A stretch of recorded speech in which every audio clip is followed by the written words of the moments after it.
អនុញ្ញាតលំអរកាយថ្វាយបង្គំព្រះថេរានុថេរៈគ្រប់ព្រះអង្គជាទីគោរពសក្ការៈក៏ដូចជាវត្តមានយើងខ្ញុំទាំងពីរនាក់ក៏សូមគោរពនឹងជម្រាបសួរប្រិមត្តទូរទស្សនិកជនដែលទន្ទឹងនឹងរងចាំតាមដានទស្សនានៅក្នុងកម្មវិធីចង្គៀងរាត្រីភាគជាបន្តវត្តមានរបស់យើងខ្ញុំទាំងពីរនាក់ដែលមាននាងខ្ញុំកូកូចារួមជាមួយនឹងអឹមស៊ីលីចាដែលមានវត្តមាននៅក្នុងការចែករំលែកនៅរឿងរ៉ាវដែលតាក់ទងទៅនឹងរឿងពិតប្រកបដែលប្រិមត្តលោកបានជួបប្រទះទៅនឹងអបិយជំនឿខ្មោចអសុរកាយចាដែលលោកបានជួបផ្ទាល់នឹងចែករំលែកនៅក្នុងកម្មវិធីប្រិមត្តទូរទស្សនិកជនតាមរយៈ Channel ជាផ្លូវការរបស់យើងគឺចង្គៀងរាត្រីចាអរគុណយ៉ាងណាមិញជំរាបសួរខាងលោកលីចាហើយថ្ងៃនេះសុខទុក្ខយ៉ាងណាដែរចាសុខទុក្ខធម្មតាទេកូវិញអរគុណសម្រាប់នាងខ្ញុំក៏សុខទុក្ខជាធម្មតាដូចគ្នាបាទអរគុណណាស់ពុកម៉ែបងប្អូនលោកតាលោកយាយប្រហែលជាលោកអ្នកក៏កំពុងតែទន្ទឹងរង់ចាំដែរថាយើងទាំងពីរនឹងមានរឿងរ៉ាវអីដើម្បីយកមកចែករំលែកនៅក្នុងកម្មវិធីបាទនៅក្នុងពេលនេះដែរបាទព្រោះថាលោកតែងតែរង់ចាំចង់ដឹងថាតើរឿងរ៉ាវវាមានអ្វីប្លែកពីគ្នាតាក់ទងទៅនឹងជំនឿបាទពពួកអមនុស្សនេះបាទអញ្ចឹងយ៉ាងណាមិញនៅក្នុងរាត្រីថ្ងៃនេះបាទតាមដែលដឹងគឺកញ្ញាកូកូក៏មានរឿងរ៉ាវមួយដើម្បីលើកយកមកផ្ដល់ជូនទៅកាន់បងប្អូនដែរបាទអញ្ចឹងរឿងរ៉ាវនេះបកគលទូនាទីទៅខាងកូកូតើជាជំនឿដែលតាក់ទងទៅនឹងបាទអ្វីដែរបាទបើនិយាយពីរាត្រីនេះមានប្រិមត្តយើងគាត់បានចែករំលែកនៅក្នុងកម្មវិធីដែរតាក់ទងទៅនឹងការដំណើរកំសាន្តរបស់គាត់លោកនាង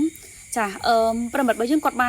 ថាថ្ងៃសៅរ៍អាទិត្យចុងសប្តាហ៍គាត់បានជុំគ្នាជាមួយនឹងមិត្តភ័ក្តិ3នាក់ដែលគាត់សម្រេចចិត្តនៅក្នុងការដំណើរកំសាន្តទៅកាន់ទីរួមខេត្តកំពតចាហើយលោកនាងដឹងថាទីរួមខេត្តកំពតគឺមានផ្ទះលំហែមានកន្លែងបោះតង់កន្លែងព្រៃភ្នំបែបជាទឹកសមុទ្របែបជាទន្លេស្ទឹងអីផ្សេងជាច្រើនចានៅក្នុងនោះគាត់ក៏បានសម្រេចចិត្តទៅដល់ផ្ទះលំហែមួយដែលខ្ញុំអត់បង្ហាញឈ្មោះទេចាហើយក៏ជាផ្ទះលំហែដែលគេល្បីផងដែរកន្លែងនោះចាអញ្ចឹងគាត់ក៏បានបោះតង់សម្រេចចិត្តបោះតង់នៅក្នុងផ្ទះលំហែដែលគេមានបូទិកគេមានអីផ្សេងណាចាអញ្ចឹងនៅពេលដែលគាត់ទាំង3នាក់ចាប់ផ្ដើមទៅដល់ផ្ទះលំហែហ្នឹងគឺពេលបន្ទាប់ពីគាត់ដើរលេងហើយរៀងល្ងាចដែរហើយចាអញ្ចឹងគាត់ក៏បានសម្រេចចិត្តមានធ្វើម្ហូបអាំងសាច់អាំងអីញ៉ាំជុំគ្នានៅកន្លែងបោះតង់របស់គាត់ហ្នឹងណាបោះតង់គាត់គេងគ្នា3នាក់មិត្តភក្តិគាត់ស្រីហ្នឹងណាបងប្អូនចាអញ្ចឹងនៅពេលដែលគាត់អាំងសាច់អាំងអីញ៉ាំជុំគ្នាជាមួយមិត្តភក្តិរបស់គាត់ហ្នឹងវាជ្រេចេះតែជជែកគ្នាពីរឿងក្នុងចិត្តអីផ្សេងអញ្ចឹងទៅវាជ្រេរហូតដល់ទៅម៉ោង1ម៉ោង1ទៀបភ្លឺម៉ោង1រំលងអាត្រៀតយើងនេះទៅហើយបាទចាអញ្ចឹងបន្ទាប់ពីផុតម៉ោង1ហ្នឹងមានមិត្តភក្តិគាត់ម្នាក់ហ្នឹងក៏បានចូលមកតង់សម្រាប់មុនចាអញ្ចឹងគាត់បានចូលមកតង់សម្រាប់ហ្នឹងមិត្តភក្តិគាត់ម្នាក់នេះគាត់ក៏លឺសំឡេងអីផ្សេងប៉ុន្តែគាត់ថានៅសល់2នាក់ទៀតប្រហែលជាខ្ទង់គាត់ថាម៉ោងប្រហែលជា2ម៉ោងក្រោយហ្នឹងក៏គាត់សម្រាប់ចូលសម្រាប់ទាំងអស់នេះម៉ោង2ម៉ោង3ទៀបភ្លឺនឹងដែរបាទគាត់ថាមនុស្សនៅពេលដែលផឹកសបឹងហើយទៅជ្រេសបឹងតិចដែរហើយណាមួយក៏អត់ល្ងុយនឹងអស់កម្លាំងផងបងប្អូនចាអញ្ចឹងគាត់ក៏លងលក់មកប្រាំងទៅមិត្តភក្តិគាត់ដែលគាត់ចូលមុនម៉ោង1នេះបាទគាត់ដាស់គាត់គោះហើយចឹងបងគាត់គោះហៅគោះហៅក្នុងតង់ចាដោយសារគាត់ថាគាត់លឺសំឡេងបាទហើយខ្ញុំបើកកញ្ចក់ថាគាត់លឺសំឡេងហ្នឹងគាត់លឺសំឡេងបែបបំពេដូចគេហៅថាបំពេដូចឈោបំពេនៅចុងជើងគាត់ណាបាទចាឈោនៅចុងជើងកន្លែងគាត់តង់បងប្អូនខ្ញុំចូលតង់ហើយសម័យយើងដាក់ជើងហើយរូតតង់មកសំឡេងហ្នឹងវាលឺនៅចុងជើងបំពេអញ្ចឹងណាហើយគាត់គោះហៅបងគាត់គោះហៅអញ្ចឹងណាចាគោះហៅមិត្តភក្តិគាត់ម្នាក់ទៀតហើយគាត់បើថាគាត់ថាមនុស្សរៀងថាអស់កម្លាំងដែរអញ្ចឹងគាត់អត់ងាយងើបទេហើយគាត់នេះចេះតែភ័យគាត់ខ្លាចចុះលឺសំឡេងចាលឺសំឡេងដល់ពេលដែលមិត្តភក្តិដល់ពេលដែលគាត់ហៅរហូតដល់គាត់ក្រោកមិត្តភក្តិគាត់ថារហូតដល់គាត់ដែលគាត់ប្រាប់មកខាងកម្មវិធីរបស់យើងនេះគាត់ថាគាត់ភ្ញាក់ឡើងយើងសពិញសពើមដែរក៏គាត់សួរហើយមិត្តភក្តិគាត់ថាអត់អីបើឯងសងំសិនណាស្ដាប់សិនណាចាអញ្ចឹងគាត់ស្ដាប់គាត់ថាគាត់មកអីគាត់ថាឲ្យបាញ់ចាំតិចសិនណាចាគាត់សងំស្ដាប់ហើយមិត្តភក្តិគាត់សួរថាបាញ់មានលឺអីអត់គាត់ថាគាត់លឺពេលគាត់ថាគាត់លឺហ្នឹងទាំង3នាក់ក្រោកទាំងអស់គ្នាតែហ្មងលឺទាំងអស់គ្នាខ្ញុំសួរគាត់ថាបាញ់លឺបែបម៉េចចាគាត់ថាគាត់លឺសំឡេងមនុស្សបំពេហ្មងបាត់បំពេកូនប៉ុន្តែគាត់ថាមិនមែនជាបំពេភាសាយើងធម្មតាអញ្ចឹងគាត់ថាសំឡេងហ្នឹងដូចសំឡេងចាមមួយម៉េចគាត់ថាដូចភាសាចាមដែលគេស្មូត មានន័យថាអានេះបើយើងនិយាយពីភ្លេងវាបែបបំពេបែបកណ្ដំបំពេ ចាបែបយូរចឹងទៅហើយបែប បំពេប៉ុន្តែមិនមែនជាច្រៀងភាសាខ្មែរយើងស្ដាប់បីបានទេបែបដូចបរទេសអីចឹងទៅ បែបចាមអ៊ីស្លាមបែបគាត់ថាបែបអ៊ីស្លាមហើយគាត់ស្គាល់ ស្ដាប់អត់បានចឹង ហ្នឹងហើយភាសាអាចថាស្ដាប់អត់បានចាភាសាដែលគាត់ស្ដាប់បានភាសាផ្លូវក្នុងអីតាមគេថាហ្នឹងភាសាផ្លូវក្នុងអីហ្នឹងបងប្អូនចាអញ្ចឹងគាត់ថាតែសំឡេងហ្នឹងមិនមែននៅចុងជើង បាទពេលតែគាត់អលឹកទាំងអស់ អលឹកទាំងអស់គ្នាហ្នឹងសំឡេងហ្នឹងគឺ ដូរទីតាំង ខ្ញុំគាត់នេះស្ដាប់គាត់និយាយប្រាប់មកអង្គកម្មវិធីរបស់យើងប្រិមិត្តខ្ញុំព្រឺសបល់ភ្លាមគឺនៅលើក្បាលដំណេកទស្សនភាពដូចអង្គុយយល់ជើងចា ជឿមានន័យថា គាត់ថាដូចអង្គុយយល់ជើងថាយល់ជើងនៅលើតង់យើងបងប្អូនលើតង់នៅលើក្បាលដំណេកគាត់ហ្នឹងគឺអង្គុយយល់ជើងបំពេចាបំពេបែបភាសាផ្សេងចឹងទៅគាត់ថាគ្រាន់តែចាប់ផ្ដើមលឺទាំងអស់គ្នាទស្សនភាពដឹងទាំងអស់គ្នាថានៅកន្លែងណាហើយគាត់ថាខ្យល់តែជាក់ស្រាវឆ្អឹងខ្នងតែហ្មង ចាប់ផ្ដើមមានអារម្មណ៍ត្រជាក់ សុខគាត់ថាស្រាវឆ្អឹងខ្នងតែម្ដងគឺគ្មានអីក្រៅពីក្លុំភួយអបគ្នាក្លុំភួយទេព្រោះវាទៀតភ្លឺដែរហើយហ្នឹងម៉ោង3ម៉ោង4តម្រាំហ្នឹងតែវារៀងភ្លឺបន្តិចបន្តិចឡាវាពីថា9តែភ្លឺណាចាគាត់ក្លុំភួយទាំងអស់គ្នាបងប្អូនគាត់ក្លុំភួយទាំងអស់គ្នាគាត់ញ័រណាចាគាត់ថាខ្លាចប៉ុន្តែសំឡេងនៅតែលឺគាត់ខ្សើបន្តិចអញ្ចឹងទៅលឺទៀតគាត់ថាលឺដល់ពេលមិត្តភក្តិគាត់ម្នាក់ដែលគាត់លឺតាំងពីដំបូងគាត់ថាតាំងពីគាត់ចូលមកម៉ោង1អាត្រៀតនេះ លឺរហូត គាត់ថាអត់ទៅណាទេលឺនៅតែនឹង នៅជួនមកចុងជើងទៅ ចានៅចុងជើង លឺនៅក្បាលតនេទៅ ហ្នឹងហើយអូបងប្អូន បាទ គាត់ថានៅពេលអញ្ចឹងនៅពេលដែលភ្លឺឡើងគាត់ថាអត់ហ៊ាននៅយូរអត់មានថាយើងអស់កម្លាំងពីល្ងាចហើយចាំដល់គ្រប់ម៉ោង check in check out អីអត់ទេគាត់ថាភ្លឺតែល្អះហ្នឹងគឺរៀបចំអ្វីអាវ៉ាន់តែម្ដងចាគាត់ថាគាត់នឹកហើយក៏គាត់នឹកសម័យថាភាសាអីហេតុគេធ្វើអីក៏គាត់ថាពេលខ្លះ ជាភាសាអី ហ្នឹងហើយគាត់ថាក៏លោកគាត់ស្ដាប់នឹងច្រឡំក៏ប៉ុន្តែសួរគ្នាគឺច្បាស់ថានៅតែនឹងហើយវាច្បាស់ត្រង់នៅលើក្បាលដំណេកយើងណាចង់និយាយថាបើសិនជាករណីថានៅក្នុងតង់ហ្នឹងវាមានតែ3នាក់ហើយលឺតែម្នាក់អាហ្នឹងវាជារឿងមួយដែលប្លែកតែនេះគាត់លឺហើយក៏គាត់ដាស់គ្នាឲ្យស្ដាប់ហើយលឺទាំងអស់គ្នាទៀតលឺទាំងអស់គ្នាហើយ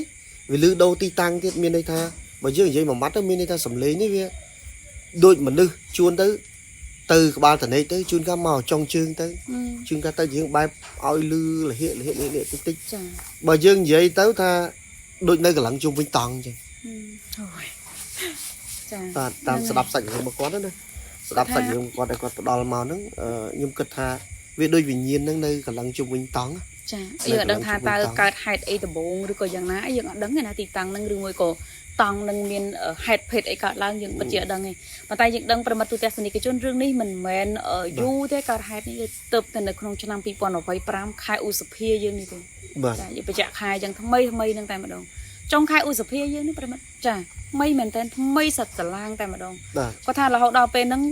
យើងក៏បានថាបើអញ្ចឹងអាចអញ្ជើញចូលរួមកម្មវិធីរបស់យើងណាគាត់ថាគាត់អត់តន់ទេព្រោះគាត់អត់តន់នឹងបាត់ខ្លាចផងមានន័យថាគាត់ថាជាមេរៀនមួយនៃការដំណើរកំសាន្តណាមិនមែនជាការដំណើរសាច់រឿងពីច្រើនឆ្នាំទេណាថ្មីកើតឡើងថ្មីនេះមានន័យថាចាឥឡូវហ្នឹងវិញ្ញាណហ្នឹងឬក៏ការដែលឲ្យលឺឲ្យឃើញឲ្យដឹងហ្នឹងនៅតែមានចាបាទនៅតែមានចឹងបងប្អូនគាត់ថាអ្នកខ្លះគាត់ទទួលបាននៅអារម្មណ៍ដឹងហ្នឹងមានន័យថាអត់ដែលឃើញទេ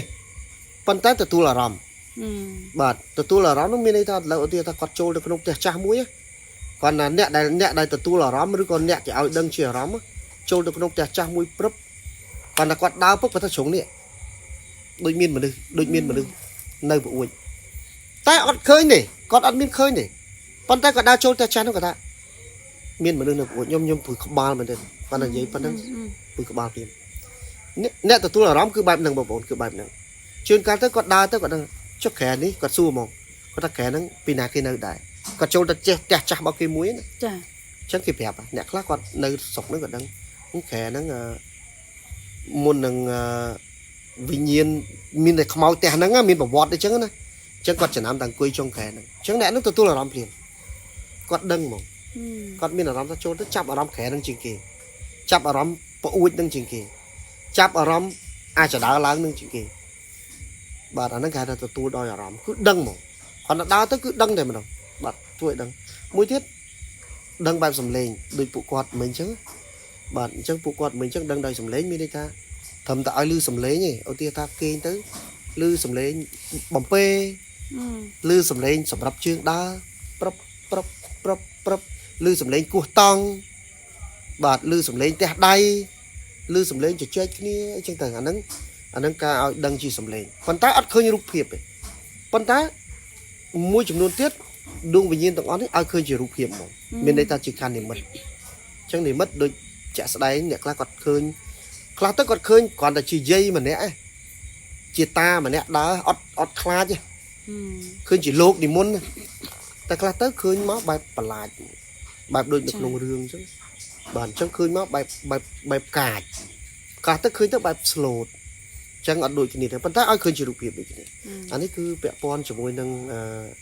chùm nứa ta lơ bộ ạ mà nó nâng cử bài nàyចាអញ្ចឹងបាននៅពេលដែលយើងដើរទៅតំបន់ដូចថាព្រៃភ្នំឬក៏តំបន់កន្លែងផ្ទះសំណាក់ឬក៏កន្លែងដែលយើងត្រូវទៅសុំការស្នាក់អាស្រ័យទោះបីជាយើងជួលកន្លែងគេឬក៏យើងពឹងពាក់ស្នាក់អាស្រ័យយ៉ាងណាក៏យើងត្រូវតែសុំណាចាយើងសាពះសុំបានឲ្យធុកអីក៏យើងបានសាពះសុំជាក្នុងករណីជាការគោរពដែរព្រោះគេហៅថាអ្នកប្រភេទអមនុស្សទាំងអស់នោះគឺគាត់បានដឹងបានឮហើយចាបានដឹងបានឮឲ្យឃើញពីការគោរពឬក៏ការប្រមាថរបស់យើងសម្រាប់បងប្អូនដែលគាត់កំពុងតែតាមដាននៅក្នុងការ live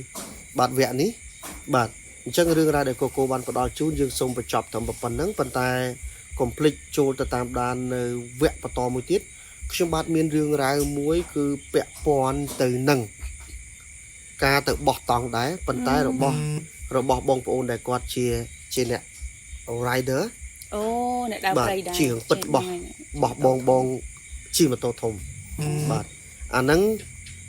ជាជំនឿមួយនៅក្នុងព្រៃហើយក៏ជាការចែករំលែកទៅកាន់បងប្អូនយើងដែរថាតើចូលព្រៃគេដំណំអីខ្លះហើយបើសិនមិនធ្វើតាមដំណំអាចជួបនឹងហេតុភេទអីខ្លះជាការពិតបងប្អូនវគ្គក្រោយខ្ញុំនឹងជម្រាបជូនបាទចាអរគុណនេះគឺជាការចែករំលែកពីប្រិមិត្តទស្សនិកជនដែលលោកបានតាមដានទស្សនានៅក្នុងកម្មវិធីក៏លោកបានចែករំលែកនៅក្នុងកម្មវិធីរបស់យើងផងដែរដូច្នេះសម្រាប់ប្រិមិត្តដែលតាមដានទស្សនាលោកអ្នកនាងមានរឿងដែលលោកអ្នកនាងបានជួបផ្ទាល់រឿងពិតលោកអ្នកនាងក៏អាចចូលរួមចែករំលែកនៅក្នុងកម្មវិធីរបស់យើងបានលោកអ្នកអាចចូលផ្ទាល់ឬមួយក៏អាចតាក់ទងតាមរយៈលេខទូរស័ព្ទចានៅក្នុង page របស់យើងបានដើម្បីប្រាប់ពីដំណើរសាច់រឿងនេះយើងនឹងនិទាននឹងចែករំលែកទៅកាន់ប្រិមិត្តដែលតាមដាននៅក្នុងកម្មវិធីចង្គៀងរាត្រីដែលយើងនឹងលើកយករឿងពិតដើម្បីចែករំលែកជូនទៅកាន់បងប្អូនដែលគេហៅថាជំនឿបើមិនជឿកុំប្រមាថវិញ្ញាណមានពិតចាទស្សនិកជនជួបគ្នាជាបន្តនៅក្នុងវគ្គក្រោយដែលវត្តមានរបស់យើងខ្ញុំទាំងពីរនាក់នៅក្នុងគណៈពេលនេះវត្តមាននេះខ្ញុំកូចាលោកលីនិងសហការីក៏សូមអរគុណនិងសូមគោរពលា